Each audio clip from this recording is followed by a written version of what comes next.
Good morning, I am Samson Balogu, and this is Daybreak Live on Dominion Television, Ibadan. We begin with a major policy move in Nigeria's power sector. President Bola Tinubu has approved a 3.3 trillion naira plan to clear long-standing debts in the industry. What does this mean for the electricity supply in the country, for distribution companies, and for Nigerians who have long dealt with unstable power? Is this a turning point or another attempt to fixing a deeply rooted problem? That is our Daybreak gist this morning. We'll also bring you the weather report and shortly after Daybreak news with the key developments shaping the day.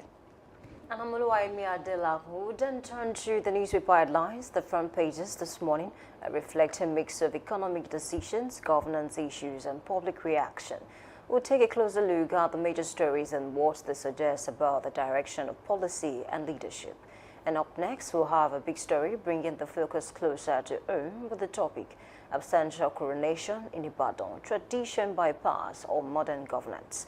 It's a conversation that sits at the intersection of culture, authority, and involvement systems of governance. How should tradition adapt in a changing society, and where should the line be drawn? Joining us is Afolabi Afalami, a public affairs analyst. And we'll round things up on this show this morning with Trend Watch. What is buzzing, what is trending, and what has got Nigerians talking this morning? It's an interesting morning full of perspective and reflection. So, good morning to you. Good morning and happy New Week. Talking about reflection, it's the Easter week, and definitely they call it Easter Monday, right? Happy Easter. Happy Easter to you. So And after Daybreak, where are you going? Well, that is not defined yet. Until that time, we shall see. Let's keep our fingers crossed. All right. And we must say happy Easter to all our esteemed viewers out there too.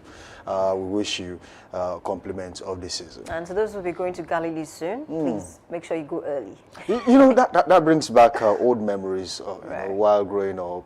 You know, it's a routine. It's something you must do on Easter Monday, where you visit the Galilee. I'm not sure the last time you went there anyway. That must be about 30 years ago. No. It's not that. Okay, let's talk about Nigeria this morning. And something is trending. People are asking questions. Is this the turning point with the current situation of the power sector in the country? We've spoken to the Minister of Power about all these issues. We have seen so many publications on here. We had when the minister apologized to Nigerians, and they also, you know, threw a sawtooth jab to the governor of Oyo State and some governors in the state who now know that electricity is no longer on the exclusive list. It is now on the concurrent list, meaning that every state can now invest in that and then join the national grid, and they get paid for supply of electricity. But unfortunately, some governors have not keyed into this. But a lot of development. But the president came out to say, you could remember it was in Jos, Plateau State. Right. And he mentioned that you do not have electricity at the airport, meaning that I have to leave for Abuja in the next 10 minutes. So if the president could not stay more than, let's say, 30 minutes or thereabout in Plateau State because there was no light at the venue where he was to host the victims of the recent attack in Plateau State, it means that electricity is so important to the Nigerian people. If one person, the president, says, I'm not comfortable that there's no light, then how comfortable are Nigerians with the fact that there's no light across the country? These and more, we have to discuss on the show this morning, as he has approved about 3.3 trillion naira to offset the debt. And that for me should be a green light towards constant electricity in the country. Right, you're very spot on. Then when I saw that headline yesterday, I mean, it's a sign of relief, especially, you know, looking at what Nigerians have been going through in the last few months, you know, since last year, actually, not just this year alone. But then I think, you know, checking out, you know, the comments of Nigerians, because I love to do that, honestly, to feel the pulse of the people. A lot of persons, they see this as audio, while some persons celebrated online to say, okay, this is a huge relief. And then looking at the amount, just like you mentioned, 3.3 trillion naira accumulated debt from 2015, not just this administration alone, right before Buhari became, like, you know, was, you know, inaugurated as president. February 2015 to March 2025. So that money is a lot. And of course, according to the report, they've been able to raise 501 billion naira. And that's another question to ask. Nigerians are asking, this 501 billion naira that was raised, is it another loan that they are not talking about? Because I mean, Nigerians are beginning to ask more questions now. So don't just tell us that the money was raised. How was it raised? Is it that we had to borrow money again? And then away from that, apart from that 501 billion, I think a particular amount has been disbursed already. And I think that amount is, I'm trying to get the amount now just so we can be clear. That amount is 223 billion naira has been disbursed with further payment on the way. So it's a good one, especially when the aid of Bayo Adelabu, when he said something about a few weeks ago that we should expect that electricity will be better in the next few weeks. Maybe this is part of what he was trying to tell us. So it's a good development, but at the end of the day, it will take a lot for this government to actually restore that trust, in Nigerians in terms of electricity. Because, some will tell us that, why is it that journalists will always keep, talking about the president promise of if I don't improve electricity, don't vote for me. People will always talk about it. That's what I always say. They also made that promise. Exactly. You are not better than your words. At the end of the day, the one major thing that people will use to measure you is the things that you say and how well you're able to keep to those things. So he came out to promise Nigerians, and then Nigerians are asking, is it because we are getting closer to election period, and that's why he's made this bold move? That's up to the president. At the end of the day, if this should work, it will favor Nigerians. We've seen there was a time that there was a protest in Lagos. People protested because of electricity. Some companies had to tell some of their workers to go because they cannot afford to pay their salaries anymore, because they have to invest in electricity, because they cannot rely on the power supply. So it's a lot to actually talk about, but at the end of the day, we want to let's just assume that this money, this 501 billion naira that has been raised, and of course the 223 billion naira that has been disbursed, we yield positive result, not just maybe in the next 3-4 months, but in the next few weeks we begin to see it. Because if you ask some Nigerians now, or let me say people even who stay in Ibadan, have you seen any changes in electricity in the last few days? Many will tell you no. They are still they are still praying. So when they see when they see the light, for instance, you see the shout, especially for people who stay in areas where you can easily get you can easily hear the noise. They shout and then they are happy, as if it's supposed to be. It's supposed to be a norm. In developed countries, it doesn't go. That's why when some of them travel to Nigeria and they take the light, they are shocked that what's actually going on. And one more issue is the fact that, for a country like Nigeria that is still struggling with electricity, there was a report that I read recently that says Nigeria electricity loses month as Benin, Niger Republic failed to pay $8.5 million. Local customers owe 1.3 billion naira. So people are asking that for a country like Nigeria, this was actually reported around September. For a country like Nigeria that is now struggling with electricity, look at the amount that other countries are we are still disbursing. Look at the amount that they are owing us. So it's something we really need to look at. And then the government should answer some of these questions that people are asking. This money that was raised, you look at it. You don't even need to be a mathematician. 3.3 trillion naira. Some Nigerians are asking, 501 billion naira was raised, 223 billion naira was disbursed. Can that solve a lot? Well, I think it's a good start for now. Right. I mean, you are owing a certain amount of money, but you've got some percentage of that money available just to be a start, and then you might just design a payment plan. Oh, in the next 6 months we are going to pay you 3.3 trillion naira, but let's start with over 200 billion naira for a start, and then in installments, maybe every month or thereabouts, we'll continue to pay you in installments until we set off all the debts. Now, that being said, I think we should also be, one thing is clear, that this administration wants to clear the debts. But then how do they want to clear it is a very big one. And where would that money be coming from is another one. Are we going to take a loan, or is it going to be internally generated? You just mentioned that some countries are still owing Nigeria millions of US dollars as regards electricity supplied to them that they have not paid for. And we are still supplying them electricity now, even though Nigerians are not getting the desired kind of electricity they deserve.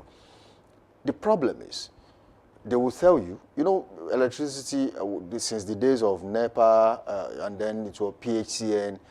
When it got to PHCN, it was broken down into different companies. We have Gencos, we have Discos, we have all of that, and Transmission Company of Nigeria, TCN. So they will tell you, yes, we generate also amount of electricity, but TCN can only transmit also amount of electricity. So the rest, you cannot keep electricity. It's not like water that you can keep somewhere. Even water at the point when it gets to a stage, you have to release your dam so it could go. So you have to transmit this electricity to some countries who really need it. Niger Republic, the only thing that shocks me is that they are not paying. Also Benin Republic. The only problem is they are not paying. You are supplying them electricity. Why can't we work on our transmission company and then upgrade? If we are able to, let's say, transmit 3,500, for example, why not upgrade to 5,000, maybe 6,000? And then we can get the electricity out there to Nigerians. Another problem is, as we speak, some Nigerians still will not pay for electricity they are using. Some, even with the introduction of prepaid meters, some still bypass. They bypass because they don't want to pay.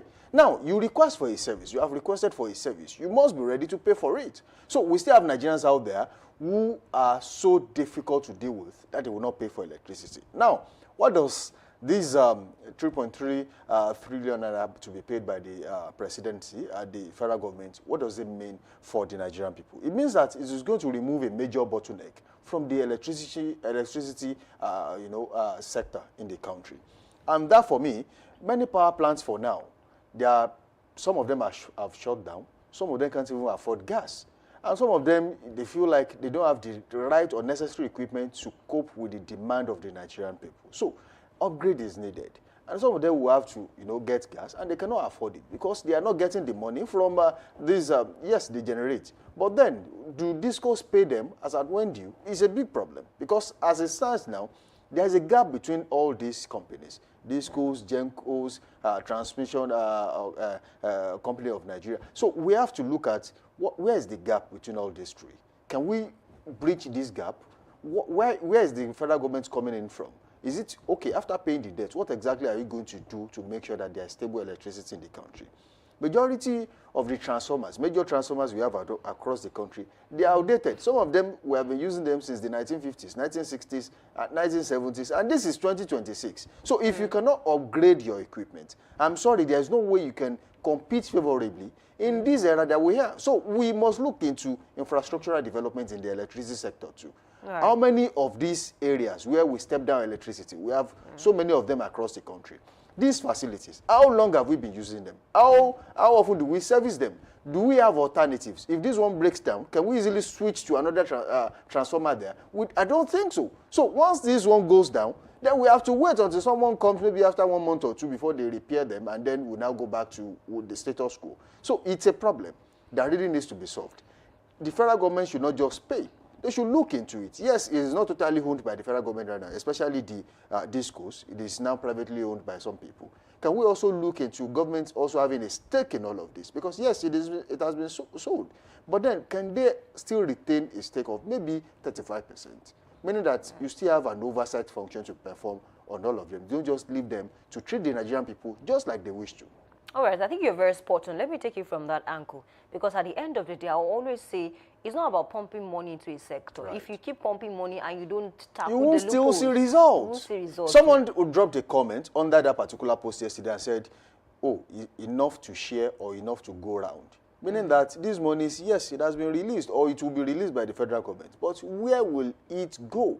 It's a big question. Will it be shared by a few people, maybe the less than 1% in the society who belong to that class of investors in the electricity sector? Or will it be put to good use so that Nigerians will enjoy electricity? 95% of the problems Nigerians have in their businesses, you will be shocked, comes from electricity. If there is stable power, some businesses will survive. Some businesses will not even leave Nigeria. Some have left. Some have left. And we can continue to mention some of them who have transferred ownership to Nigerian business owners who are now operating at maybe 20 or 30 or 45% capacity instead of 100% that they used to run. So if we now say, oh, because of all of this, I mean, you are in Nigeria, you can't even perform optimally. So someone now has to import into the country. Do we know how much that goes into destroying the Nigerian economy if you continue to rely heavily on imports? If we import as cheap as toothpicks into the country, then Nigeria is done. we still have people who import drinks into the country as we speak, when we can locally manufacture all of these things and sell to the Nigerian people and make some money. And we are complaining about the dollar to naira. We are not ready, honestly. That's one thing I feel. But this Monday, I want to be as optimistic as possible. So going back to the issue of electricity now. So just like I mentioned, I think, there's a systemic problem. See, until we have, people who are ready to speak truth to power, I mean, people who head several departments in that particular sector. Let me just link it to the issue of biojewelry. Until that man came out to say that these refineries are not working. So it was so, even some people had to insult him for saying the truth. They are Nigerians, of course, who are not benefiting one way or the other. But they still abused him for saying the truth. Why can't we just appreciate this truth once and for all and then let's move on? We keep covering what the problem is. And you want a solution, but you are not talking about the problem. So how do you get a solution if you don't even understand what the problem is? Honestly, so that's why I said it's a systemic problem. Yoruba people will say, for that top to be looking so funny, it's because you're not checking the foundation. If you don't check the foundation, you cannot solve the problem. And then kudos to the president at the fact that he decided to pay the debt that, from 2015, that's not 8 years, he added it to his own, period. So I think he tried, on that basis. And then kudos to him, just like I mentioned. But at the end of the day, how can we ensure that this money will not be looted? How do we ensure that those who head the department will do the best that they are supposed to do? And so I think that's why some Nigerians are worried that it's not just about paying the money. Because look at what the president did, I think a few years back. He increased the revenue of the state governors. And at the end of the day, we are not seeing the effect. And then there was one time the president said, hold your governors accountable. Certain things are not really good. Certain things are not going on well the way they're supposed to go. So it's a problem. It's not just about pumping the money. Can we look for ways? Okay, I think right now we need to go on a short break. And then, of course, when we come back, we'll continue the conversation. Please stay with us.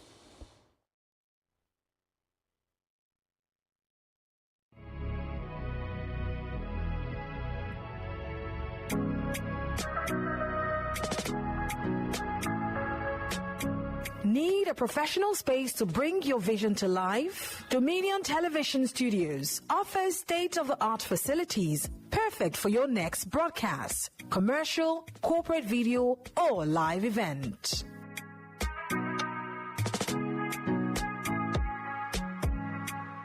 With flexible rental options, cutting-edge equipment, and a supportive team, we provide the perfect environment for high-quality productions. Unleash your creativity. For bookings, email us at marketing@dominion.org.ng. Call us on 0705 506 1061 or 0916 101 1061. Check us out on Instagram, Facebook, LinkedIn, and TikTok at Dominion Broadcast and on X at Dominion Cast. Book your space today. Dominion Television, your channel of choice.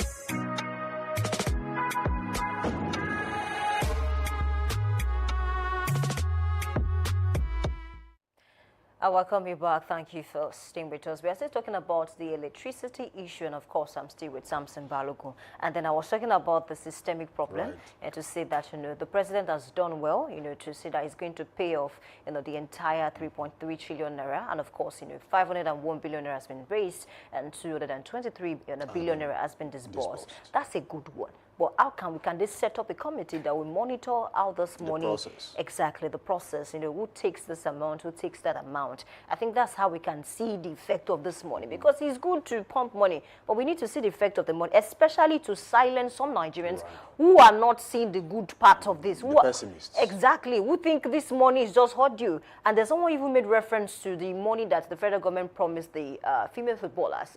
You read all sorts on the internet. Some of them said, okay, we knew that it was audio. This one is also audio. Sometimes we just need to be optimistic to see the good in certain things, because at the end of the day, if you don't see the good in every single thing, maybe it speaks about who you are as a person. Because at the end of the day, just like I mentioned, he decided to pay from 2015, not just his own administration, but then he has done well. How do we ensure that this money, we are going to see the effects of the money?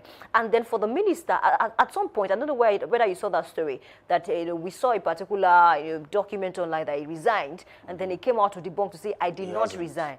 I am still the minister of power. So now that he has these resources in his hands, it's left to him. That should help him do exactly, because I mean, he's been making excuses. There was one video I watched, and then he said some Nigerians are making it difficult. That some will go out, they will leave their AC on, they will leave their fan on, and things like that. And some Nigerians were saying that's actually not your business. So if they want to leave their AC on, but then that's something to really talk about as well. So over to you now. Well, I think that's what I want to quickly talk about two things. The first one being that the president made a promise, and within the blink of an eye, they began to work on it, and then over 200 billion naira was disbursed. That, for me, kudos to this administration for all of that. And two, let's begin to look at the larger picture. Okay, what does this mean generally for average Nigerians? This definitely, if properly done, would restore confidence in the power sector in the country. That is one. Two, it will stabilize the entire electricity sector, because from generation to distribution and transmission, and everyone will get a fair share of how much they've been owed, and then we can easily move on and say, look, we now expect you to deliver to Nigerians. And also in terms of infrastructure, as I could remember during the regime of the last administration, I think that President Muhammadu Buhari at that time, I think he procured some Siemens transformers for some areas in the country when they know that they had, major infrastructural deficits in those places. Right. I think this administration also should continue from there. If there are areas we feel like we are going to need more, or maybe our electricity, centers across the country, if they are not enough, maybe we should create more so that we can spread these things across. We still, till tomorrow, we still have some places in Nigeria with no electricity. I mean, if there's no power, how do you get water? So these things we should look at, and then make sure that the country gets to a place where we can easily say, yes, you have done your part, and then let people who have been saddled with the responsibility to also do their part. So from gas supply, which has, some people have actually stopped supplying gas to our generation companies because they could not afford to pay. Now that they can now afford to pay, then gas supply should be done, because now we do more of gas than hydro, which originally was our major source of power in the country. So if we now rely on gas, our country won't afford to buy gas. Then it's a problem. That means there will be no light. So if we now have the money, let's swing into action. Pump the money in there. Let Nigerians have electricity. And then you can now talk about enforcement to people who are not actually paying, or people who are actually stealing electricity in the country. I think it should be made a major offense, not a capital offense anyway. It should be made a major offense. That once you have been caught bypassing, or you have been caught tapping from any corner, then you should be made to face or dance to the beat of the law. Honestly, and then one more thing is, I think it's going to boost productivity. Right. Because for a lot of persons who own companies, industries, they had to limit, they had to reduce their production capacity exactly. to the bare minimum, because they know what they can actually afford. If you, initially, if you compare productivity when you pay for fuel, productivity when there is actual power supply, yes, it might be expensive, but what you get is totally different, because it will be stable. And you also give room for future expansion if you know that there is stability when it comes to power. But unfortunately, we are at that phase where some businesses are beginning to fold up. Some have even left the country, just like you rightly mentioned earlier. But how do we attract investors when they know if they come into Nigeria, they're going to run at a loss? Because buying diesel in Nigeria as it stands is a whole lot. In fact, across the world, because the closure of the Strait of Hormuz actually caused a lot of problem for major countries across, especially oil-producing states. But then, how do we move on from there? Is a very big question. The president has given us the headway. Can we follow suit and then get the right things done? And if you have been given a responsibility, Minister of Power, we are not calling you out, but we are just telling you that the government has given you a tool now. Okay? It's difficult to go to a farm without your tools, your cutlass, and some other things. But now that you now have a tool, get to work and get it done. Honestly, and speaking of the Strait of Hormuz, I think I saw a tweet yesterday of President Trump, and then he said quite a number of things, and then people are like, it's like President Trump is already angry and say you need to open the Strait of Hormuz, things like that. But then away from that, I think a French vessel passed through the Strait of Hormuz, and they had to let them go because of diplomacy between France and Iran. So I think over this, diplomacy will work better than war. I think what should have been done in the first place is to have a roundtable discussion. Yes, another thing must have caused, what we are seeing. Okay. But then, as it has now snowballed into war on oil, then we can easily sort this out and just put an end to. And it's not helping anybody, not even America. But then it's oil left is not to, expensive in America too. It's not helping them. So it's left to Trump now to now see how we can actually resolve all of this. So good luck to U.S., to Iran, and of course to Israel on that particular matter. But going back to the issue, the point I raised about productivity, I think it is going to help productivity. And the one more thing is going to relieve, company owners. Just like I mentioned, you mentioned diesel. If we can actually get this right, I think it's going to help them a lot. And one more thing is maybe they will stop sending workers away because some companies have already informed some of their workers, you might need to go because we cannot afford your salaries again. Even some. So it's a Even problem. some discos had to let go of about 1,000 of their members of staff. I think that was Imagine last that. week.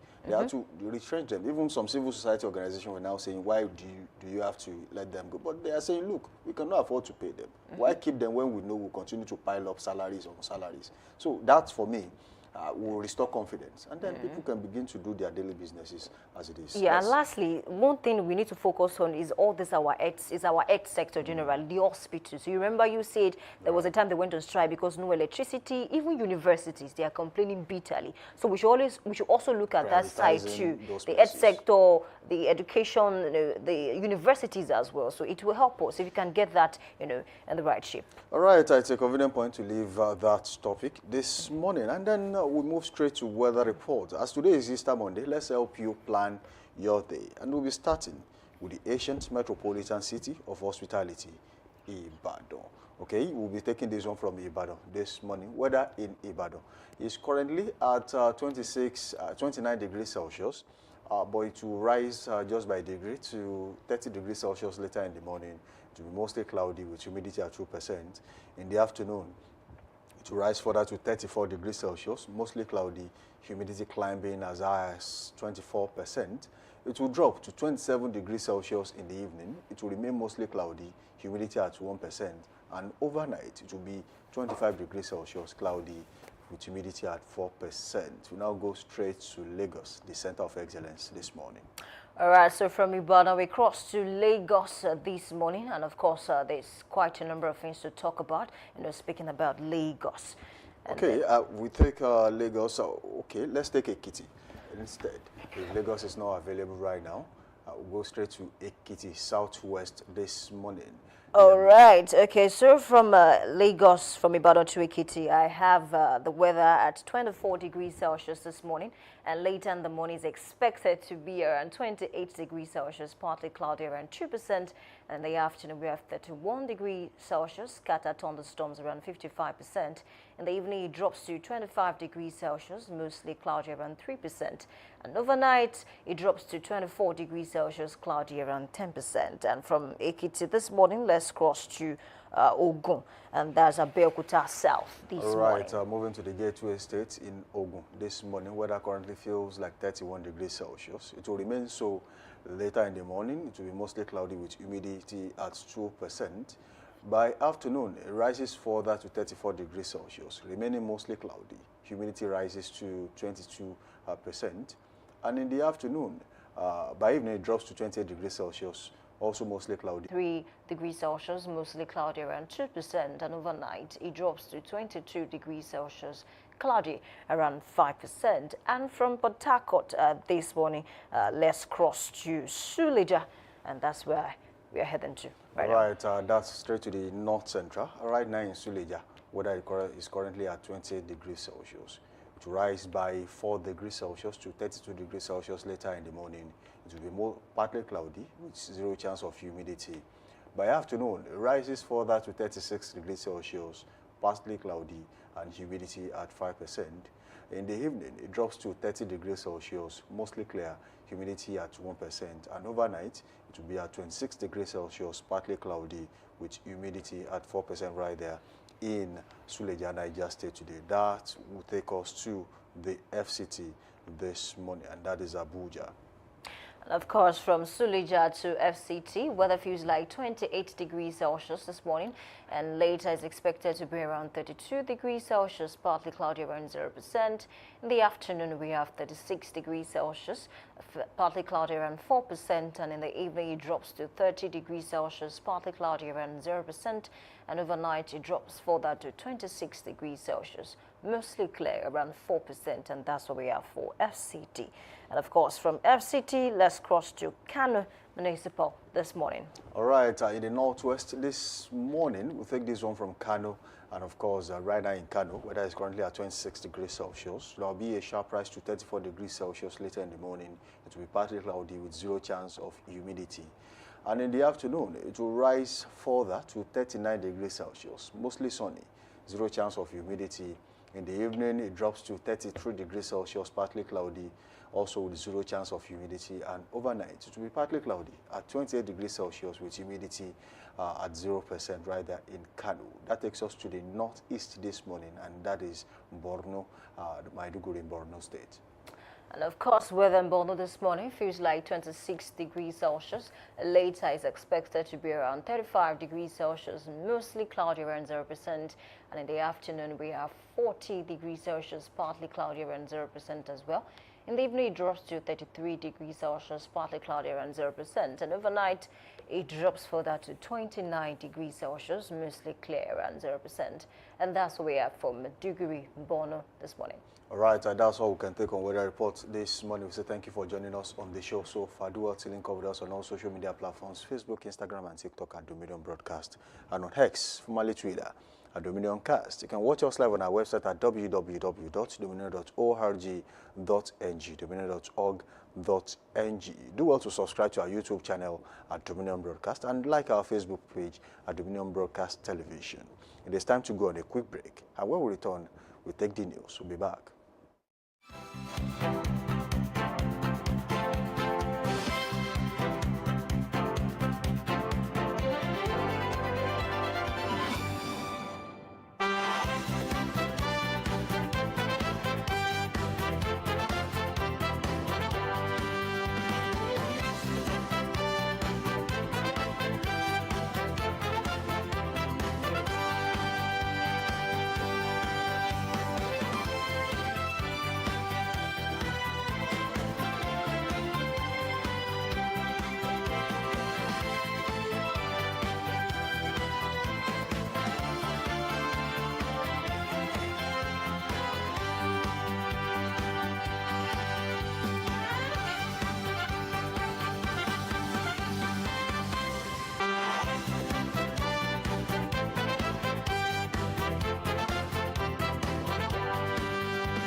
Hello and welcome. This is Daybreak News on Dominion Television Ibadan. I'm Oluwayemi Adelakun. No fewer than 17 persons have reportedly been killed in an attack in Mbalam community in Gwar East local government area of Benue State. Residents say the assailants stormed the community on Easter Sunday, killing several people and setting houses on fire. At least 17 bodies have been recovered, while many others are still missing.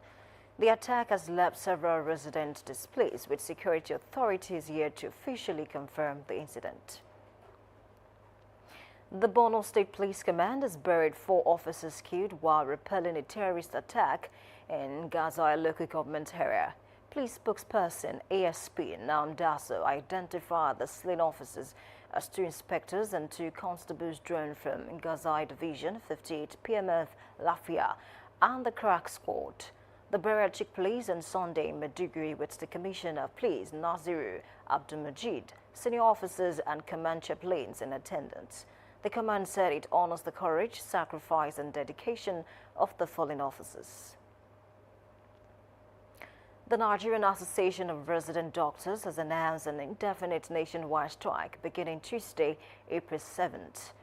The association said the action follows the federal government's decision to halt the revised professional allowance table. Resident doctors are also demanding payment of salary and promotion arrears, alongside the release of the 2026 Medical Residency Training Fund. The planned strike is expected to disrupt services in public hospitals nationwide if talks with the government fail.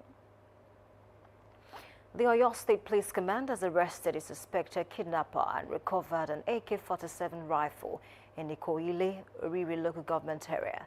Police said the suspect, identified as Mamadou Abubakar, was arrested during a joint intelligence-led operation following report of armed men around forest and farmlands in the area. The suspect is said to have confessed to a series of kidnapping activities along the Ogbomosho-Ikoile axis. Police say a manhunt is ongoing for other members of the gang, while the suspect has been transferred to the state CID for further investigation. In business, the federal government has said 2 firms have secured the combined 9 billion naira financing for mini-grid deployment in Taraba, Kwara, Kogi, and Niger State. The Rural Electrification Agency disclosed that the firms received 7.9 billion naira and 1.06 billion naira under the DER's Performance-Based Grants Program to expand renewable energy access. Rear Managing Director Dr. Abba Aliyu described the development as a strong sign of growing investor confidence and local financing support for Nigeria's renewable energy infrastructure. He said the funding will speed up reliable power delivery to undeserved communities and deepen momentum in the country's clean energy market. And in sports this morning, Turkish Super League authorities could suspend Super Eagles captain Wilfred Ndidi ahead of Besiktas clash with Antalyaspor next weekend. Ndidi faces a 1-match ban if he receives a yellow card during Sunday's Istanbul derby against Fenerbahce, having already accumulated 3 cautions this season. The former Leicester midfielder picked up bookings against Eyüpspor, Göztepe and Kasımpaşa as is currently a regular starter under manager Sergen Yalçın, having started 20 of 21 available matches. Ndidi missed some games earlier this season due to international duty, injury and compassionate leave. Fellow Nigerians Paul Nwachu and Victor Osimhen have already served suspensions for yellow card accumulation in the Turkish league this season. You can visit our website on www.dominion.org.ng to watch us live and interact with us. You can also follow us across our social media platforms: Facebook, Instagram, TikTok, YouTube, and LinkedIn at Dominion Broadcast and X at Dominion Cast. And the hence Daybreak News on Dominion Television. I'm Oluwayemi Adelakun saying thank you for watching and good morning.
I welcome you back. Thank you for staying with us this morning. This is newspaper headlines and analysis. I'm Oluwayemi Adelakun. This morning we start with the Guardian newspaper, and I have this banner headline that says "Bloody Easter in Benue, Kaduna." Despite Tinubu's pledges. Do not forget that recently when the president visited Plateau State, he said something like that will not happen again in Plateau State. And the Nigerians were asking, is this going to be the same for, the other states across the countries? And of course, something bloody happened recently in Benue, in Kaduna, despite the president's pledges. And of course, a lot of persons died. And that you need to see the videos and of course the pictures. And that it appears that these terrorists and bandits, they target festive period to actually, do all sorts, to kill people, to maim them, to abduct, so many. It's a sad one, and of course, I've also, released a statement on this particular matter, and the people, if care is not taken, there might be a protest soon, in this state, because, this is not the first time that something like this will happen in Benue. I talk about the Yawata massacre, where a lot of persons were slaughtered. Now there's another case. I saw a particular video in that church, it was scattered, people were running to scatter for their safety. A lot of persons died. It's a gory sight indeed. And from that headline, let's cross to this one that says, at Easter, clerics urge forgiveness, lament pains, worsening insecurity. Obviously, the situation is getting more serious even as we progress, because how can that attack happen not just in one particular state but across about 3 states in the country? And then these people did that and they were able to escape. It talks about the systemic issue in this country, despite the effort of the federal government in terms of the resources, in terms of recruitment into the army, even the police force. It's a lot to unpack. It appears we're not seeing the effect of this resources and of course the recruitment. Away from that headline, I also have this one that says Middle East crisis destroying global economy, IMF lament. I was saying this morning that this war is not going to help anyone. As a matter of fact, even United States, there's this saying, when the United States decides to catch a cold or decides to sneeze, the entire world might catch a cold. Even United States, the world power, is feeling the effect. So talk about other countries, especially third world countries like Nigeria. So we are all feeling it. So at the end of the day, this war is not going to help anyone. Can diplomacy come in? Because even during the big wars, so the World War I, World War II, at some point they had to introduce diplomacy. And if there's one thing I know about United States, is the fact that that country likes to stay aloof. Especially in the First World War, US stayed aloof at some point until it was beginning to affect United States, and that was when they entered the war. But now things are changing. A lot has happened. Technology, especially when it comes to the person and or let me say the leader of the particular country. Now we have Donald Trump as the president, so a lot should be done to ensure that this war will come to an end, and of course there will be calmness across the entire globe. And away from that headline, you're still taking headlines from the Guardian. I also have this one that says INEC suspends voter revalidation exercise amid timing of the concerns. Don't forget that the opposition parties, a lot of the big shots in the ADC, PDP, Labour Party, they frowned at this revalidation process. A lot of them, I beg your pardon, were not comfortable with this, and of course they complained bitterly. So INEC has decided to suspend the revalidation process, and of course they've not been able to announce the new date as to when they are going to commence this revalidation process. So good luck to INEC on that one. Another headline is saying Tinubu approves 3.3 trillion naira power sector debt settlement to end grid crisis. And of course we discussed that this morning. Kudos to the president. And the headline says the accumulated debt from 2015 to 2025, February 2015. That was even before Buhari was sworn in as president. So he didn't just, pay, or he wouldn't just pay for his own administration. He decided to also pay for the past administration. I think that's a good one. But Nigerians are afraid to say, is this not another audio payment? Will this reflect, will this affect the people? But I want to believe that, it's going to, yield positive result at the end of the day, and we're going to see the changes, in our society.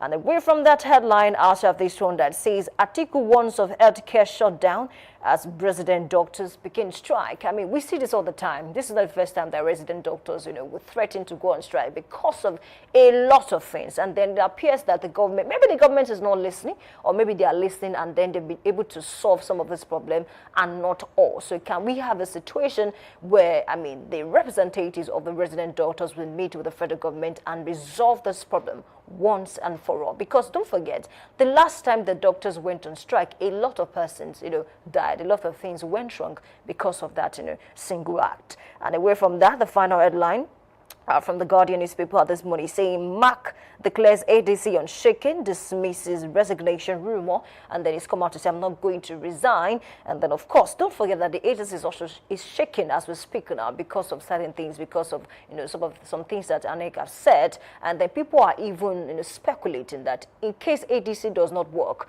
maybe the opposition party, especially the coalition party, are already looking for another alternative to run to should ADC fail as an opposition party.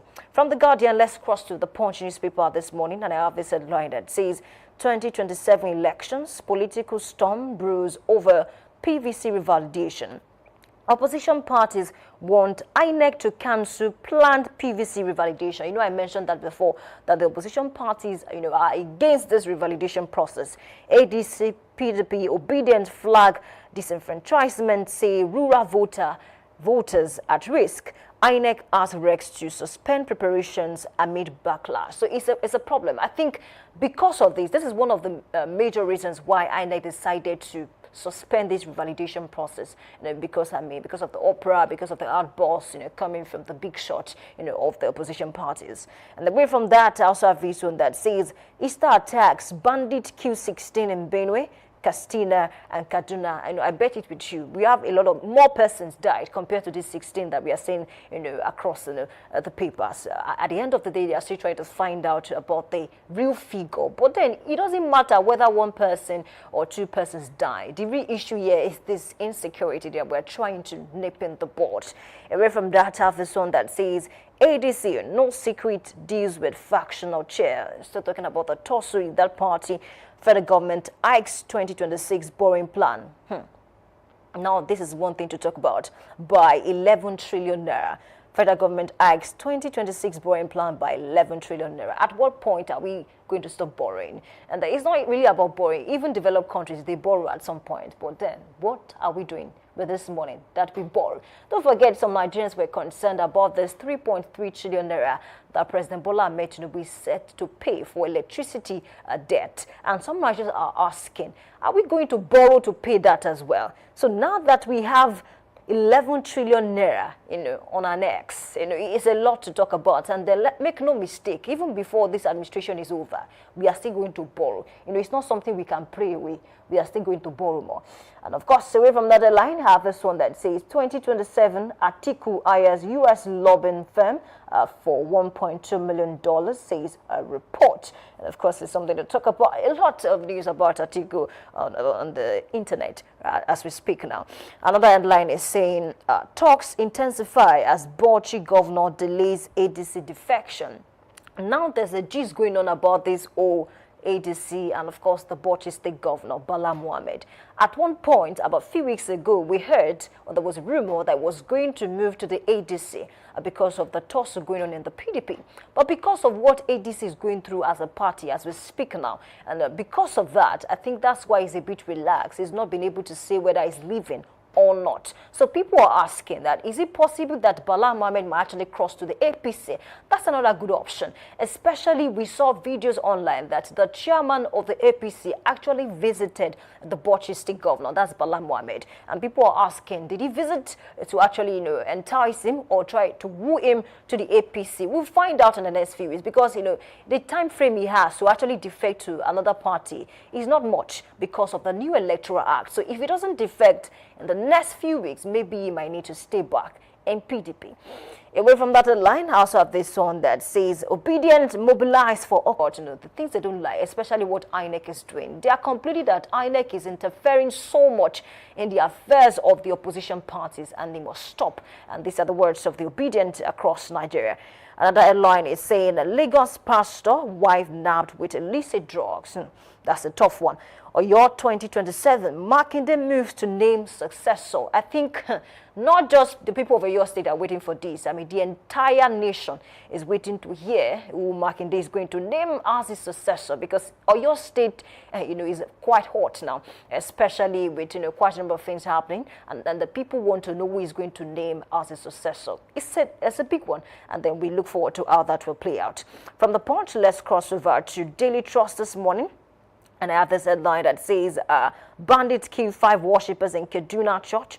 Troops neutralize 65 in Zamfara.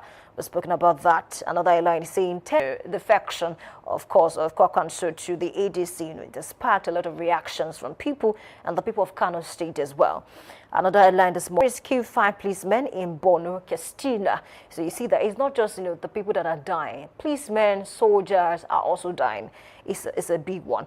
Another headline this morning, teenage sisters invent AI-powered tool to tackle post-adverse losses. That's a good development. We talk about AI. There's a lot we can actually do with artificial intelligence, and then the Western world, they are doing quite a number of things, with AI. So it's a good development to see that, teenage sisters, not even adults now in this area. From the Daily Trust this morning, let's cross to this day and have a headline that says Tinubu approves 3.3 trillion naira payments plan to curb liquidity in power sector. We've spoken about that already. Another headline is saying Middle East crisis, Fitch reviews Africa's growth projection, raises Nigeria's bottom park. We do hope that peace will reign even as we progress. And of course, we cross to Daily Sun this morning. I have a headline that says resident doctors begin strike tomorrow. Is something we don't want at all. I want to believe that the federal government can find a way to liaise with these people and, of course, stop the strike by all means possible. Modified products illegal, dangerous to health. I think that's a good one, because people are dying today and you begin to wonder why they're dying because of things like this. And I think it's a good one coming from the federal government. Another headline this morning saying broken refineries feeling hardship price volatility, and that's coming from marketers. Talk about our refineries. They're moribund, they're not working. Can we find something to do? Some are even calling for, let's just sell them off and do something much better with the money. Away from that, I also have this headline that says, again, Tinubu vows lasting security solution amid regional push. Insecurity, Nigeria practicing negative. It says 2027, Tinubu's ex-ministers face tough battles in state. Nigeria devolving into one-party state. That's coming from Makinde. Speaking about one-party state, something happened over the weekend, and I saw a particular video of Wike. I think it was a media parley, and he was speaking to some journalists, there, and then he made reference to what, a popular TV host said, on the show, that if care is not taken, we are tilting towards one-party state, and it's something we should resist by all means. And Wike said if he had the chance, he could. And then some persons are asking, why should a 7 minister say that? Why should any Nigerian apologize and say he didn't mean it that way, things like that? But we need to be careful of the things that we say. There's no big deal. He said that, looking at what is going on in the political space, it appears that we are as a country of particular concern. These are the issues. Part of this, we can actually relate to some of the things that some of our politicians say to the camera. I think it's a fine place to leave the discussion this morning. Thank you for being a part of.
Live from the heart of the action. Welcome to the nerve center of Next Level Broadcasting.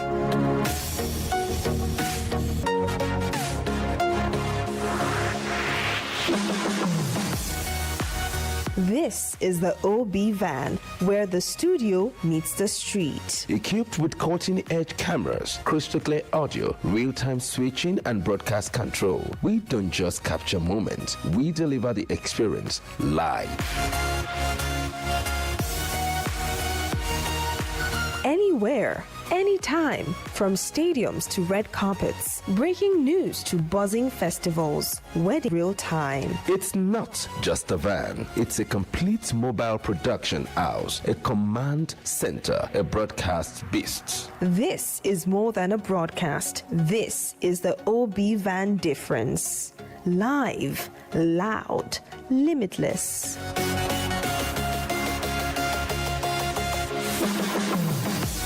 Ready to go live? Like never before. Book the OB van today and take your event to the world. One powerful broadcast at a time.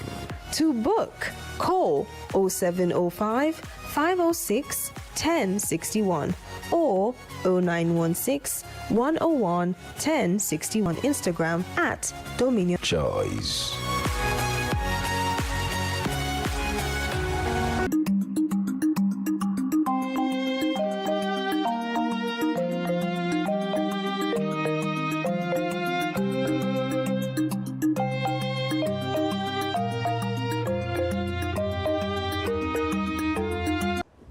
Take a closer look. Was this a necessary standing? Can tradition be adjusted to suit administrative convenience, or should it remain sacrosanct regardless of circumstances? Joining us to unpack this is a public affairs analyst, Afolabi, and Sam Balogun is my name. Thank you for joining us on The Big Story. The ancient metropolitan city of hospitality, Ibadan, recently witnessed a historic yet controversial moment at the iconic Mapo Hall, where the Oyo State government conducted the coronation and presentation of staff of office to newly elevated monarchs in absentia, all of them. Among these crowned were prominent Ibadan high chiefs elevated to royal status, including Senator Sharafadin Abiodun Ali, a sitting senator of the Federal Republic, alongside other distinguished traditional title holders who were not physically present. Were two key figures: the Olubadan of Ibadan land, Oba Rashidi Adewolu Ladoja Harusa I, and the paramount traditional ruler whose authority anchors the Ibadan chieftaincy system. Also absent was the Oyo State Governor, Engineer Abiodun Seyi Makinde, whose administration approved the elevation.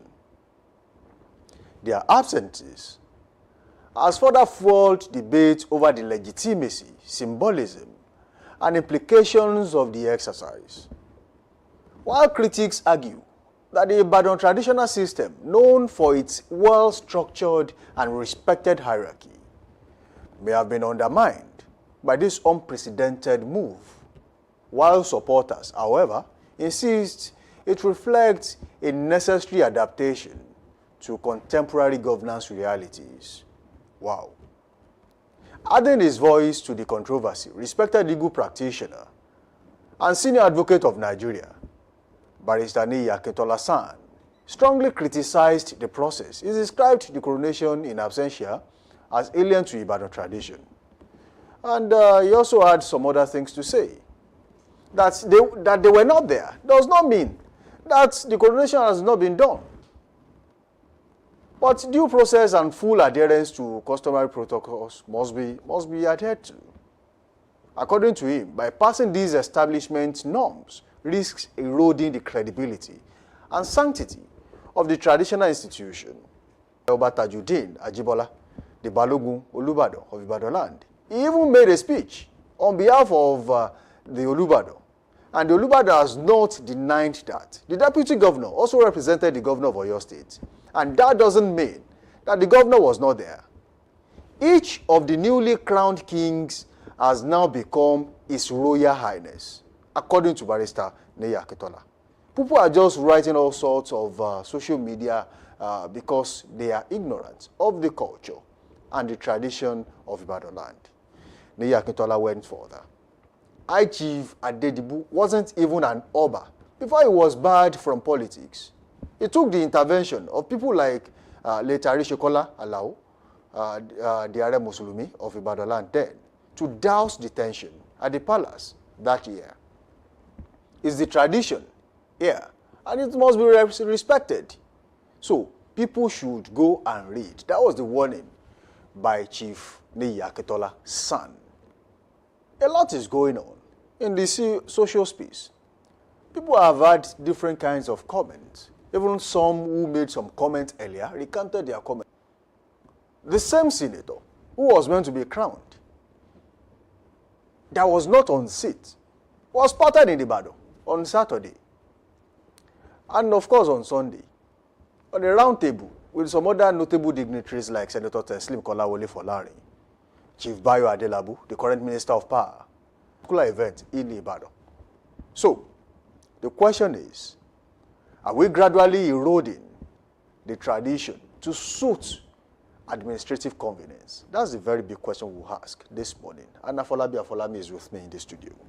Good to have you in the studio. Good to be here, my brother. Good morning, Nigerians. And happy Easter. I want to say that to you. Happy Easter to you. Because today is Easter Monday. Yes. So after the show, you are going to Galilee. Yes. Is that safe to yes, say? Yes. Good to have you on the show. Thank you for honoring this invite. Thank you very, very much. Let's talk about the coronation in Ibadan. Large pictures, 3D formats of the chiefs who have now been made kings in absentia was there. That of Governor Seyi Makinde was there. He had a representative. The Olubadan was represented by Oba Tajuddin Ajibola. Now, what happened in Ibadan over the weekend? How would you classify it as an Ibadan indigene or as someone who has followed the traditional growth in Ibadan and how it has been kept sacred and sacrosanct for a long time? Well, as someone who has been followed the tradition in Ibadan land, a tradition that is most respected, a tradition that many other people are even thinking of copying, a tradition that has stand the test of time in the past, but is facing the challenges presently because we have interwoven politics with tradition. And as some people, so our political elite felt they may gain more at the political end than at the traditional end, which already speaking for the kind of politics that we are playing here and the kind of tradition that we intend to have in the nearest future. A tradition that we expect that people will hold in high esteem and give a wonderful kind of robust respect to.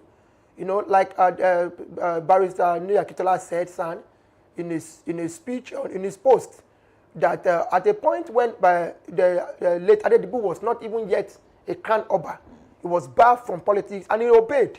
You know, at that point, the man has all the rights, the opportunity to be elected or even win any election at that time. But he obeyed because he felt and respect the tradition, and not because some people come into it to intervene. And I think that the governor was not the initiative of this elevation. The elevation was at a due process. The elevation was called for. It was at a call for service. And then the Olubadan, before now, have seen it as a need for their elevation. And a written letter was written to the governor's office. According to reports, it was one of the chiefs that wrote Olubadan for the land and also copied the state government that he was due for promotion. And that being said, the same person wasn't on seats. On seats. So that entire scenario is telling us a particular thing. Is painting something else to the people. And it's trying to erode the tradition that we all respected. The tradition that we hold in high esteem, that some people are even thinking of copying. And if this is what our political elite wants to put forward, like I used to ask people, what do you expect of this traditional institution in the next 10 years? Where do you expect our politics to be in the next 10 years, 20 years from now? And it's not very good. It's not a good signal. Yes, the son has said it all. that even in your absence, you have been crowned. Even in your absence, the speech from the governor has been given. Even in your absence, that of the Olubadan has been given even in his own absence. And that tells us that the status quo still remains. And it's also very not very fair. I don't want to use words that we, not painting the society that will not be very good, but I would say that in my own opinion, it's not very, very fair that the same people that were absent on the coronation day were seen the next day sitting and whining. How do you give our people respect? What respect are we giving our tradition? How do we hold our traditional institute such that our coming generation will see same and hold them in such direction? So the Ibadan tradition is known for structure and order. Seriously. So what happened over the weekend? Would you say it's a threat and a departure to the status quo? It's seriously a threat to that institution, and a departure, as you have rightly said. From what we used to do. Yes, that is what I'm saying. This is an institution that is well respected. People come from north, west, east, and south to see. Are they trying to rewrite history? I don't understand. And because they have already written that history has been written already. It will be in memory for long that a time was when an elevation came for some chief chancellor titles holder to be elevated to Oba, and they were not present. Their presence was not there. Even though they wrote the letter that they are due for it. But for one reason or the other, best known to them, which is also very close and open to us because of politics. Some people felt that if they go there and get that elevation, it will debar them from contesting. So can modern governance legitimately change the trajectory and traditional process in the states? Modern governance? Who are those people? Is it meant to help or truncate the peaceful process that they have enjoyed over time? Well, if you say so, because I want to say that the tradition should not dabble into politics at the starting. But when the entire chieftains of the Olubadan are into politics, all of them, that not even one person, even our president Olubadan has been in politics for I know for over 25 years. And this man, if not that it has to get to a point to beat the Olubadan, it may we are not clearly defined and they're not stated or separated. This is what you get from it. This is exactly what you get from it, because people will hold their political status more importantly than that of the institution. And that institution should stay longer. This is where the people respect. This is the institution that will be able to coordinate and control the people. This is the institution that will be able to define who we are. This is our identity. This is our image. But that of the political elite are not. They tend to do whatever they like. They want to flex around.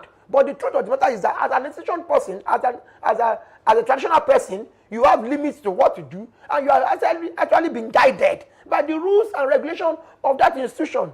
And that is where I get worried of what happened over the weekend. And I felt that the set of people who have done this will never be forgotten. Okay, now, according to postulations, and according to what people have said so far, the reason all three of them were absent was because there is a chance and likelihood that Senator Sharafadin Abiodun Ali might just contest for elective position come 2027. Wherever he's going is yet unclear, because he has not declared his intention to run for governor. Sure. But definitely, he's a sitting senator. So, would you consider that as a selfish approach to things? To say, look, I want to truncate the Ibadan traditional system because I have political ambitions. That is exactly what I've been saying. I tell you that our political elite are not, in the first place, should be separated from traditional institution. How can that be done? It can be done when we get to know that your ambition is far ahead or more important than that of the tradition. If there's a way we just demote you or put you forward to a particular point that you will not be able to destroy the beautiful institution that has been put up for years before now. That is just it. And that is what we are experiencing. Sustainability is what has been keeping the Ibadan Traditional Institute for long. they've been quite sustained. You see, when you look at that, the role and the way and manner the Ibadan institution has been shaped, there is no way you will come from anywhere and jump in. You have to go and start from the beginning. No matter your wealth, no matter your knowledge in terms of academic status, no matter who you are, you don't just jump. You know, unlike other people who felt that this person just came back from abroad and they felt that he has the money and they want to appoint an Oba, and they felt, okay, if we cannot get from this side, we get from the other side. And from the other side, we have this man that has that money and that has also that connection. Let's fit in. And that will not happen in the Ibadan Institute. You know, it doesn't happen. The Ibadan Institution is such that everybody knows where they belong. From the Balogun end, you know when it's your turn. You know when it's your turn. And that is just it. And that, if it is at this time, we should be looking inward now or taking outside the box to see how we can redefine the traditional institute, so that those who are politically elite, who are politically so craved for it, you know, not even exposed, so craved for it. Some people are so craved for politics that the institution should be put at a particular role where they will not destroy or truncate the process of the traditional institution. So now let me ask you this. People have been asking this question. What role is the Olubado of Ibadan land, Oba Rashidi Adewolu, Lado Jarusa the First, playing in all of this? Is he sitting on the fence? Because obviously he was absent from the coronation. And he sent a representative. So some say he's playing balanced politics. Sort of. He wants to be on the side of the governor because he released a press statement that says there is no rift whatsoever between himself and the administration of Seyi Makinde in Oyo State. And obviously, some also, you know, has said that he's one of those pushing for Senator Sharafadin Abiodun Ali to be the gubernatorial aspirant or maybe candidate of the APC in the next general election. So, does it mean he's fighting this battle from two fronts? Yeah, Baba is a politician from the outset. We know him to be the highest political elite in Oyo State, in Ibadan land. And the opportunity for him also the Olubado of Ibadan land. Baba will have, is playing a kind of diplomatic game here, where he will not be seen as a man who is not in support of the elevation or against. You know, his representative also shows his presence. Yes, they said he traveled out of the state and that he will not be available. But before the traveling, Papa is aware that this program is coming on board. And that this program needs his presence and the three elevated chieftains into the Oba. And this is the first time such thing is also going to happen. You know, the last one we had, under the former governor, late Senator Ajimobi, everybody was present. Everybody was there. Even the Balogun, that was the Olubadon there, that was not in good terms with the governor, was there. And everybody got, you see, when we are writing some stories or we are trying to writing some constitution or we're trying to amend constitution, we should look inward properly. How will this last? What is the elongation of this document? Will this document be able to be sustained? What are the elements that we need to remove? What are the things that we should be considering? And that is where I want the entire Olubadon institution to start looking into, so that we will not have this again. Yes, we may need to look away because of what happened. But like you said, one of them is eyeing the seat of the governor. And if prevention got there, and it becomes his own turn to elevate some people, you know, it comes to his own turn to, and they get out, and they also abscond from the program. What will be his reaction? How will his administration be able to cope and handle it?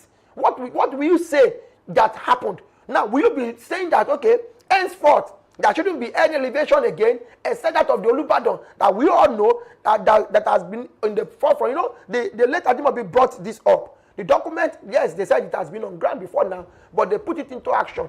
But if this is not going to work up because of some people's selfish interest or personal interest, so to say, then we should look into where we should be amending it, so that it will not reoccur itself again in the nearest future. So, Afolabi, where should the line be drawn between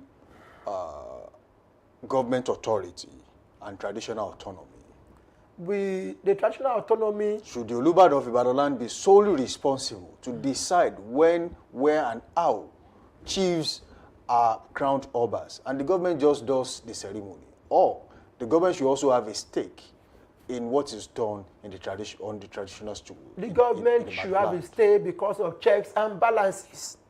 If you have leave this to the Olubadan, it means that this elevation will not have happened at all. If it is to be, my own opinion, what I see, so? it wouldn't have happened at all.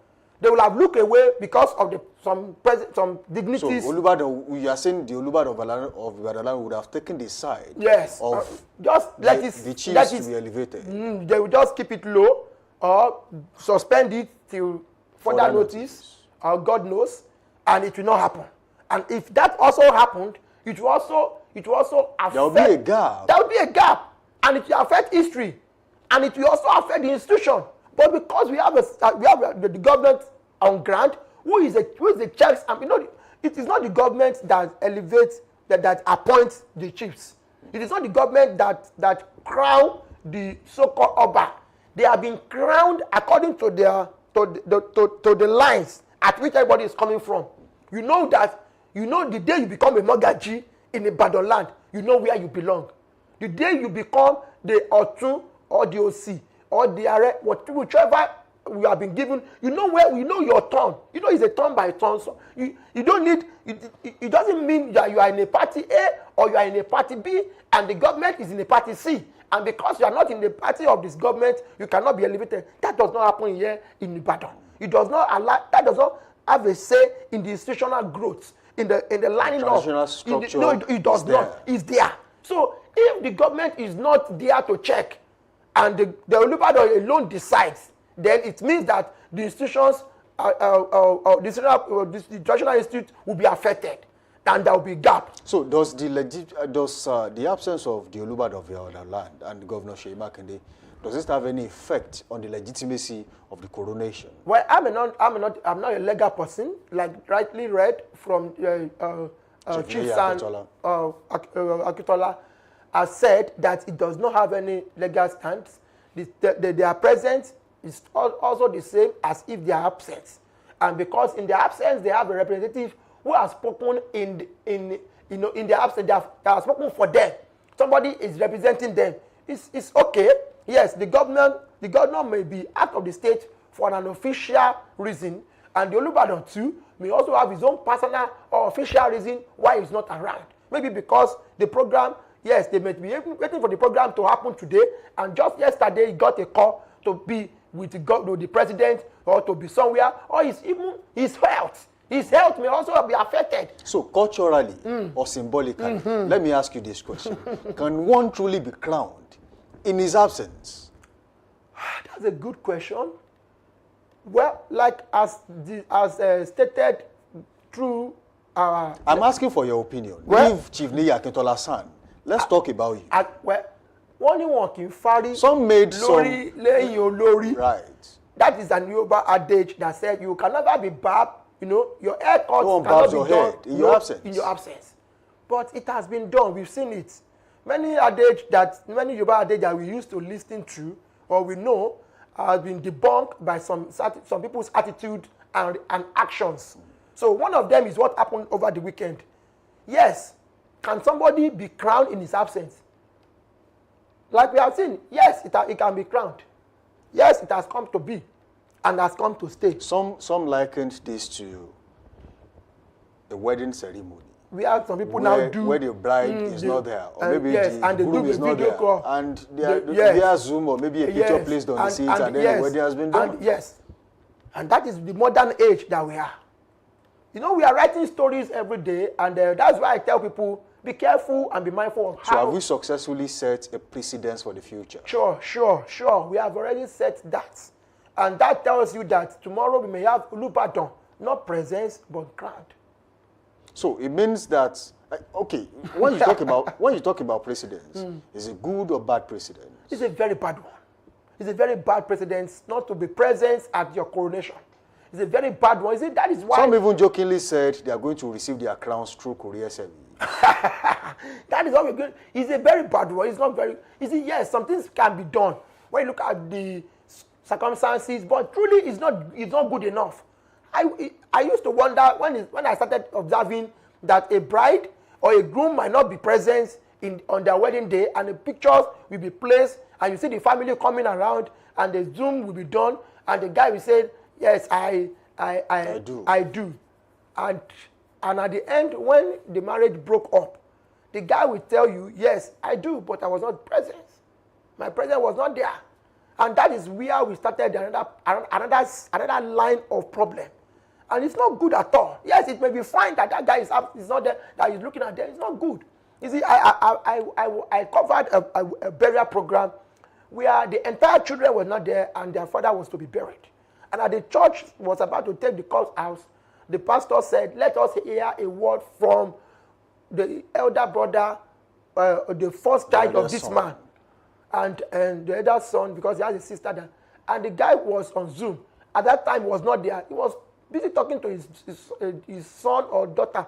And the guy took a long time, he was just talking, and, oh, daddy, you're calling, they are calling you, just, too fair done.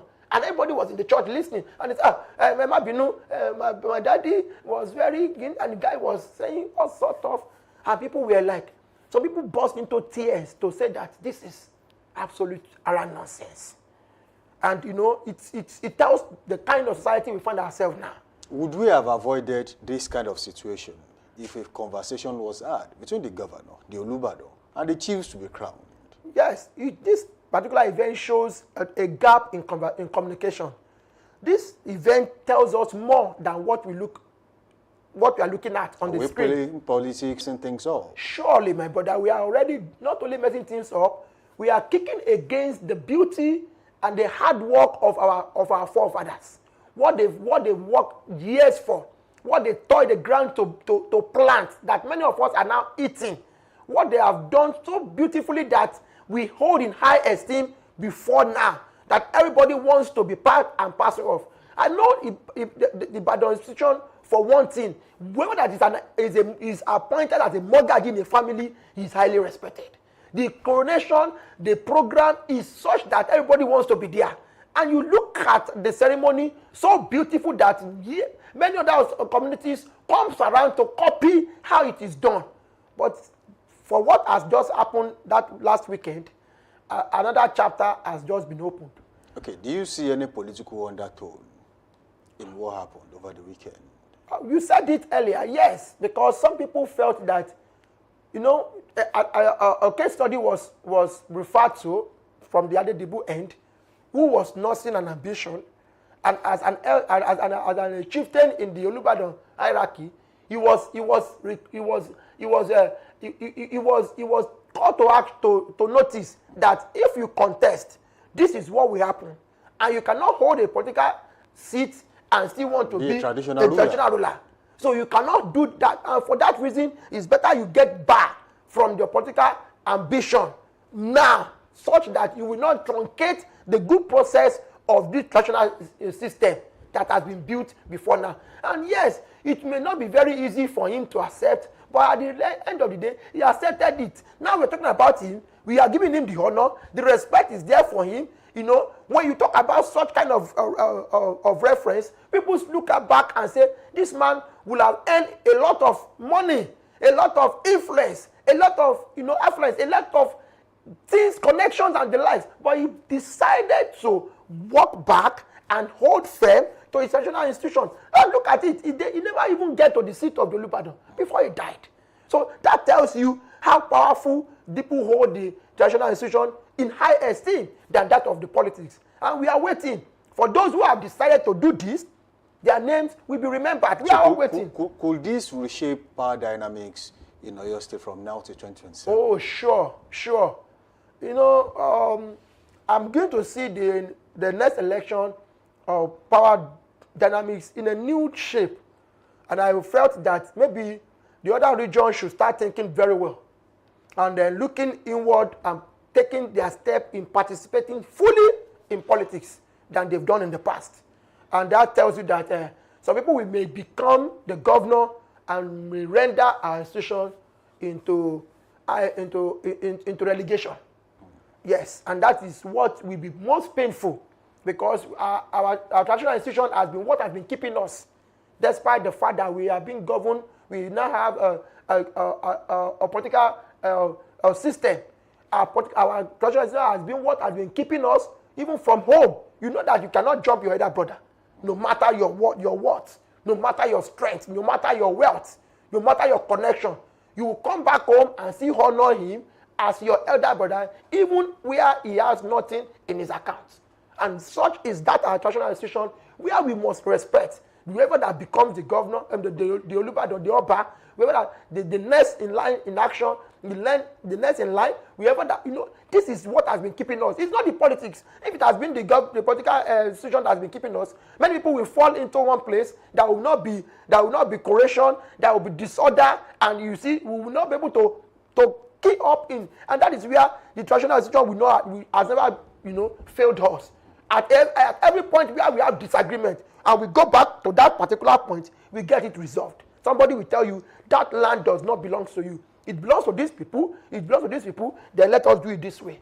So, what would be the best way forward to balance respect for traditional institutions and also cope with administrative realities in the country? Those who have done this should go and have a rethink. In my own opinion, those who have done this should go and have a rethink. Our people too we should open our eyes more. We should try to see better. We should not be deceived or be cajoled. We should not be distracted.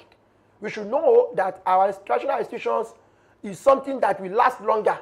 Just like some of us who are in the religion organizations, and we know that yes, anybody can be a pastor, anybody can be an imam, but the Quran and the Bible will not be taken away and remain the same anywhere in the world. So I want to appeal to those who have find themselves in this shoe to have a rethink and believe that the people are watching. You can see in that video, people were watching as those programs, the event was going on. People were watching the empty seat. People were watching the representative of the Olubadan, how he was being taken to his seat. People were watching the representative of the governor who is making his speech. That coronation was not as key as much as it was expected. People were watching, and as they were watching, they will be passing such message back to their home, back to their children, taking back to their next generation.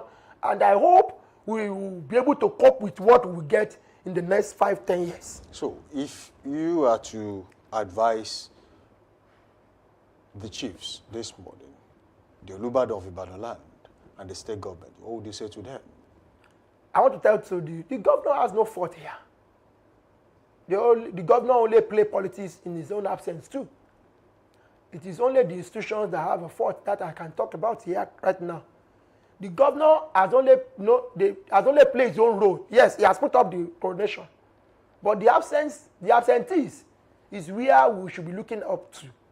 I want to believe that they know what they are doing. I want to believe that they understand the effects of what they have done. I want to believe that they understood that in our own kind of country, we don't forget easily. People will remember that particular day, and they will call it up every time when event comes like that. I want to believe that the traditional institution, the Olubadan Chief Council, will understand that. I hope this will not truncate the process, because somebody will come next day, some other day, to tell you, even in some people were crying in their absence, so I don't need to be there. Go ahead and do whatever you want to do. And I hope the pain will not be too much to bear. The pain will not be too much to bear. And when we be referring, it's not just one person, it's the three of them. And one of them wrote a letter that is due for elevation. So if you are the one that wrote a letter that you are due for elevation and it has been approved, because one person cannot be elevated while others... Line with the Gazette. Yes. The chieftaincy. One cannot be elevated while others are going to be looking. When you are due for elevation, it means that those in line with you are also due for elevation. So the government of the state has no fault. And that is where I will call on the council, the Ibadan Chief Council, to understand and look deeply to what has happened and see how they can quickly correct it, or else we face another new chapter tomorrow. All right, thank you, Afolabi, for joining us on the show this morning. Thank you very much for having me. It has been a good session with you. As the debate continues, one thing remains clear. The intersection of tradition and modern governance is becoming increasingly complex. Should cultural institutions evolve with the times, or should they remain firmly rooted in established customs?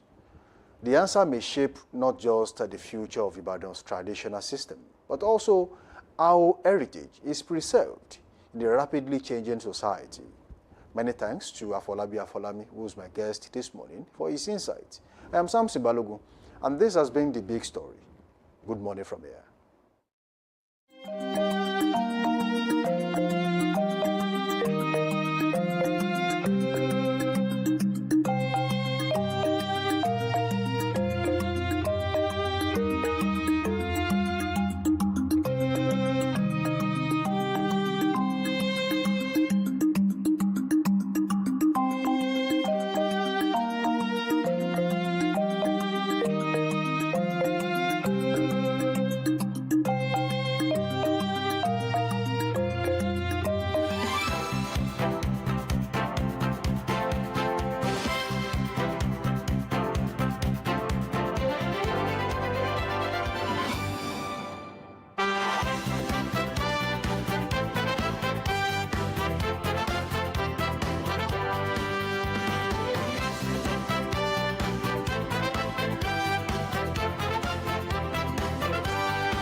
Welcome you back. Thank you for staying with us. It's time for Trend Watch, and I'm back here with Samson Balogun. That was an intense conversation and something to look out for even as we progress.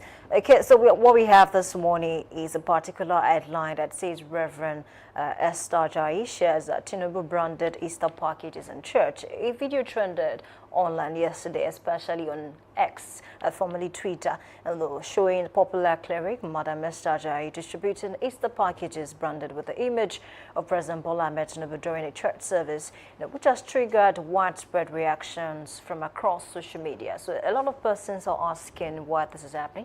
And then I think I discussed the topic a few days ago, and I asked the question, can we really separate faith from governance? Can we separate religion from governance? And a lot of persons agreed and said it's not possible. Why? Because, looking at it over the years, they think it's a symbiotic relationship.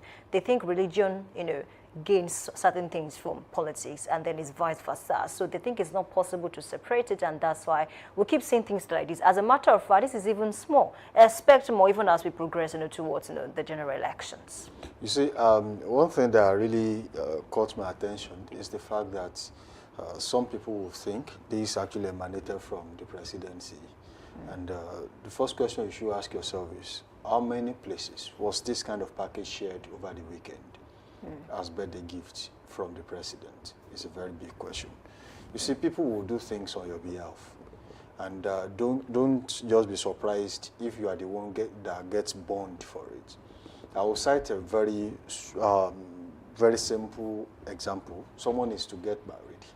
And then you have provided the hall, provided food, you've got musician, you've got an MC, the wedding is going on, and somehow some people came into the hall with souvenirs and they started sharing. And you cannot, your face is there. So basically, except for the fact that they put, so by so person, there's no way people can tell if it is from you or not from you. And, it's just normal that people have this kind of feeling. I saw a lot of comments yesterday a majority of the bashing actually went to the president himself, who probably knows absolutely nothing with what was going on at any point in time at that period on Sunday. So the mistake people make is that I think your intentions should be clear. If you are doing anything on behalf of anyone, I mean, you should make it clear. This is not from so person. It is me trying to do all of this. However, people will not really take that as the truth because they believe you must have gotten some fund from this person just to get this done. So how do you clear it, and where do we draw the lines between religion, which is faith, just like you said, and politics? I think the two are intertwined. They are interwoven. There's no way you can separate these two because even politicians ride on this wave when the election is around the corner. You see them hopping from one church to another, from one mosque to another. You see people who practically do not pray the Muslim way, and by the time the election is around the corner, you see them doing ablution and then, doing all sorts of things. So we can just say this about all politicians, okay, because they do it a lot of times. In fact, we have seen politicians who, at the point of an election, had to change their name to a particular religion just because they want a blend of maybe Christian or Muslim. Some said that about the current governor of Osun State, whose name was, at that time, Ademola Jackson Adeleke, and then all of a sudden, Nuruddin came to play in his name. And that's the name he's been using now, which might not necessarily be the name on his international passport or his bank details. No, but it is being paraded as his name because there is a way religion comes into play. But I think we, as a country, we as a nation, we will still get to a place where people will be able to differentiate, vote across party lines, vote for individuals and not party, and sometimes vote because it's not necessarily practicing my religion. So we have to wise up to that extent. But this is just someone trying to do something and then using the name of the president to get it done because he wants to show a kind of loyalty one way or the other. We don't even know if this was from the Reverend herself or someone just donated that to the church and said, look, distribute to people in your church. Because obviously not everyone in the church, I don't think everyone in the church got it. That is one. Two, it wasn't given to people who were in white garment alone. It was given to practically everyone around. Probably they even mobilized. Salvation is for everybody. So it's for me, I think it's just a good gesture misunderstood. That's what I think. And then I also saw comments that said, the Reverend and President Bola Ahmed Tinubu have been friends even before he became president. So people should not really raise their eyes to say, why is she distributing something like that to the people? But then apart from this, I've seen videos online of some persons who are not even politicians. Look at the City Boy movement. Ever since they started this association, they've been distributing rice. And then someone even made a comedy video on it. There are people who are not politicians. They are just into nightlife and they have keyed into the City Boy movement and the renewed dope agenda. So you can't necessarily say these people are being funded, or there is a particular reason they are doing it, or they are doing it for futuristic gains. So it is until that time comes that we'll be able to tell why they are doing all of this. Honestly, and then away from people who still share. This one is even a box, small box, right? They'll wait for around November, December. Did you see a comment on social media last week where people were saying, "Oh, what would you like this president to do for you? Oh, electricity, take rise." That was a comedy video I was trying to make reference to. Comedy video like that. That doesn't matter whatever it is that is going on in the country, just you get rice, and then that's very constant. It's a sad one, just like this man said, religion is the opium of the masses. There's no way it will always affect a lot of things. Really sad. Let's take comments and then feel the pulse of the people just before we start this morning. And Ferdinand Egwe is saying, why are these people so bent on destroying this country? This country is in shambles, killings and kidnapping happening every day. The government is not doing anything about it, but instead they are planning for the 2027 elections, which means they don't care if the masses are dying. They've been planning for 2027 since 2024. Right. So you can't just say that now. It's been there for some time. And Likesh Godwin says 500 billion naira for Christian clerics to work. Well, I think that person should put allegedly at the back. But then well, in fact, even if you make some claims now and you put allegedly, it still doesn't save you from litigation. Exactly. You can be called for questioning. You can be called for questioning for making claims that you are not even sure of. Right. Alloy 360 saying this raises important questions about the intersection of religion and political branding, especially within secret spaces. Public figures in faith settings should be mindful of perceptions and the need to maintain neutrality. So let's take this one. Lastly, I think Gibson Olimax says she na Ashiwaju personal person tete. They have been washing money for politicians for long. See what a church member's life worth. I think this is a very bold claim. And I think it's you really have to be sure of what you are saying and have evidences before you make this kind of claims. They say that this phone and data is a leveler. As a matter of fact, it doesn't matter the MB. You can have 10 MB and tweet anything. That's usually just say the way they say it in town. Don't worry. Online lower. Online lower. So you are online. So you are free to say whatever you like. But it is until you are called to now give corroborating facts to what it is we have said. Oh, bring us evidences, and you cannot provide. That is when you know that even when you are online, you have to watch out what you do online. Honestly, look, for a minister, for people to be questioning a minister that said, I could shoot him. Imagine what they would do to you an average individual. An average Nigerian. It has happened before. So I think it was someone who called himself an activist in Ibadan was busy posting all sorts of things on social media until he was invited by the DSS. Exactly. And since then, he has stopped being an activist, right. And he now wines and dines with that same political party was criticizing. But that is a topic for another day. Are you truly hungry? Converting or you are power hungry? Enemies to friends. It's a big question. The question is, if there are two things I say to people. If you are an activist, right, I ask you, are you hungry or you are power hungry? No. If you have problem with the two, then you are not an activist. You are just looking for exposure. You want to be seen. Activists in the morning. Cashtivist at night. We need to sign out this morning. All right, it's a convenient place to leave the show this morning. So thank you for joining us on the Easter Monday edition of Daybreak Live on Dominion Television. Do well to link up with us on all social media platforms, Facebook, Instagram, and TikTok at Dominion Broadcast, and on X, formerly Twitter, at Dominion Cast. And do well to stay glued to your TV set, and of course, leave it there on your phones too, or your devices, as we've got a lot of interesting programs lined up for you today. Samson Balogun is my name. I say join us again tomorrow, same time, same station, 7 a.m. to 9 a.m. on Dominion Television, Ibadan. And until that time, I say keep being good out there, keep being safe. Bye for now. All right, my name is Olayemi Adelakun. Happy celebrations to the Christian faithfuls across the globe. And of course, enjoy. For those who are home today due to the public holiday, enjoy yourself, have fun. But then prepare for work tomorrow. Bye for now.